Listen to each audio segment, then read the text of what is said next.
হেমন্ত মুখোপাধ্যায়ের স্মৃতিচারণায় তাঁর অন্তরঙ্গ বন্ধু সমরেশ রায়। আমার বাবা নীতীন্দ্রনাথ রায় ছিলেন মিত্র ইনস্টিটিউটের নামকরা শিক্ষক, ক্রমে সহকারী প্রধান শিক্ষক হন। প্রচণ্ড রাশভারী ছিলেন, কাজেই স্কুল জীবনে আমাদের বাড়িতে হেমন্তর যাতায়াত কমই ছিল। যাতায়াত বাড়ে স্কুল ছাড়ার পরে, তবে দেশের থেকে নলেন গুড় এলে হেমন্তর ডাক পড়তই, এবং সুকুমার রায়ের নির্দেশ মতো পাউরুটি আর ঝোলা গুড়। আজও মনে পড়ে বাইরের ঘরটায় হেমন্ত নতমুখে বসে আছে, কারণ অন্য কিছু না, সামনে নিচু টুলের ওপর বাটিতে গুড় দেওয়া আছে, পাশে রেখাবে পাউরুটি। লম্বা মানুষ তো খানিকটা নিচু হয়ে খেতে হচ্ছে। আমি যখন স্কুল থেকে বেরিয়েছি 1937 সালে, ততদিনে হেমন্তর রেডিওতে প্রথম গান করা হয়ে গেছে, প্রথম রেকর্ডিংও বেরিয়ে গেছে।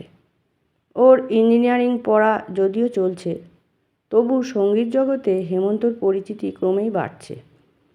স্কুলের পুরনো বন্ধুত্বের সূত্র ধরে আমিও হেমন্তর সঙ্গে লেগে পড়লাম। এদিক ওদিক যাই, নানা গুণী ব্যক্তির সঙ্গে পরিচয় হয়। গান করি, সেই সঙ্গে ভালো গান শোনা এবং শেখার নেশা তাড়িয়ে বেড়াচ্ছে। মনে পড়ে সেই সময় কালীঘাটে একটি ছোট বাড়িতে ভাড়া থাকতেন শচীন দেববর্মন।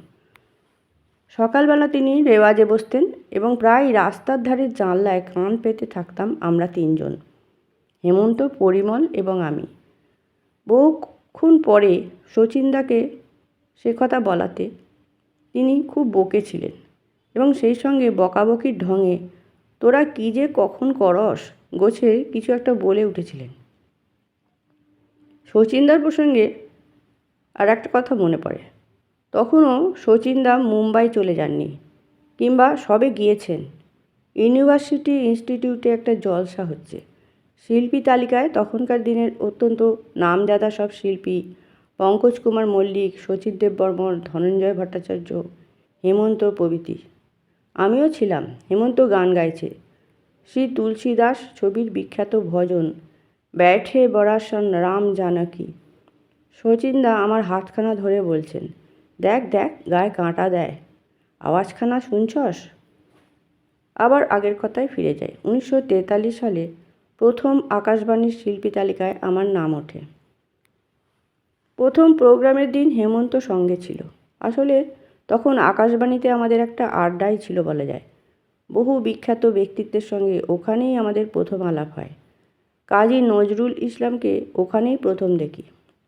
আমার সঙ্গে আলাপ ছিল না, তবে পরিচিত অপরিচিত নির্বিশেষে লোকজনকে ডেকে ডেকে নতুন গান শোনাতেন।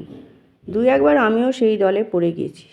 মনে পড়ে কেন আনো ফুলো ডোর আজি বিদায় বেলা ইত্যাদি গানের কথা। প্রথম প্রোগ্রাম ছিল আধুনিক গানের।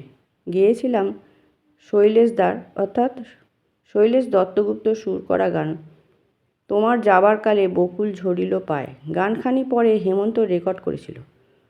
তখন লাইভ প্রোগ্রাম শেষ হওয়ার পরেই এক ভদ্রমহিলা আকাশবাণীতে ফোন করে আমার কাছে গান শেখবার ইচ্ছা প্রকাশ করেন।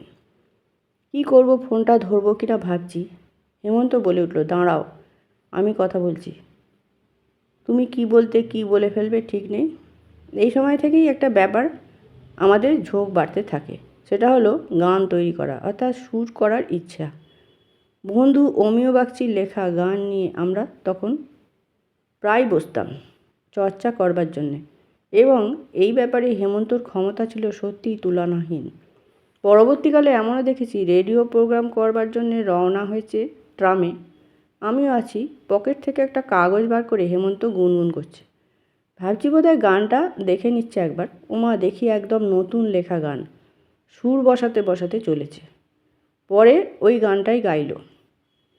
গানটার কথা এখন আর মনে নেই, তবে ঘটনাটার ব্যাপারে ভুলিনি, মনের মধ্যে দাগ রেখে গেছে। অনেক কাল পরের কথা, দাদা ঠাকুর ছবির গান তৈরি হচ্ছে।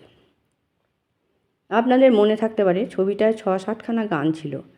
গান গেয়েছিলেন দেবব্রত বিশ্বাস, প্রতিমা বন্দ্যোপাধ্যায় এবং হেমন্ত নিজে। প্রচুর পরিশ্রম হয়েছিল কোরাস দুর্গমগিরি কান্তার মরু তোলাতে গিয়ে। প্রায় 15-16 জন শিল্পী রিহার্সাল দিচ্ছেন, সঙ্গে সঙ্গে অন্যান্য গানে সুর দেওয়া হচ্ছে, শেখানো হচ্ছে। তখন হেমন্ত প্রচণ্ড ব্যস্ত, কলকাতা বোম্বাই করছে তার মধ্যেই। হলো কি শেষ পর্যন্ত ভোট দিয়ে যা আয় ভোটার আয় কানখানা নিয়ে আর বসবার সময় পাওয়াই গেল না। রেকর্ডিংয়ের দিন এসে গেল। হেমন্ত বললে, ছেড়ে দে, ও এক্সটেম্পোর সুর দিয়ে গাইব, তুই নোটেশনটা খেয়াল রাখিস, বাল ছাড়া রয়েছে, অসুবিধা হবে না। তাই হলো শেষ পর্যন্ত। রেকর্ডিংয়ের সময় তৎক্ষণাৎ সুর দিচ্ছে, সঙ্গে সঙ্গে আমরা নোটেশন করছি, পাছে পরে ভুলে যাই। এইভাবে পুরো গানটা গাওয়া শেষ হতেই হেমন্ত বলল, চল তাড়াতাড়ি গানটা করে ফেলি, এখনও তাজা রয়েছে মনের মধ্যে। অমিয় বাগচির লেখা কথা কয়েও না কো শুধু শোনো গানখানি দিয়েই বলা যায় হেমন্তর সঙ্গীত জগতের জয়যাত্রা শুরু। সুরও দিয়েছিল হেমন্ত নিজে। এর আগে সম্ভবত আরও গোটা পাঁচেক আধুনিক গানের রেকর্ড বেরিয়েছিল ওর। এর কিছুকাল পরেই হেমন্ত স্বাধীনভাবে সঙ্গীত পরিচালনা শুরু করে বাংলা ছবির। সেসব তো এখন ইতিহাস। 40-এর দশকের মাঝামাঝি থেকেই এই সব ছবি বাজারে আসতে থাকে। ভুলি নাই, 42, পূর্বরাগ প্রভৃতি ছবি। আমার সৌভাগ্য যে সেই সময় থেকেই ছবির কাজেও হেমন্ত আমাকে পাশে টেনে নেয়। কেন এ কাজ করেছিল তা সেই জানে, তবে আমি সারা জীবনের জন্য তার প্রতি কৃতজ্ঞতা পাশে আবদ্ধ হয়ে আছি।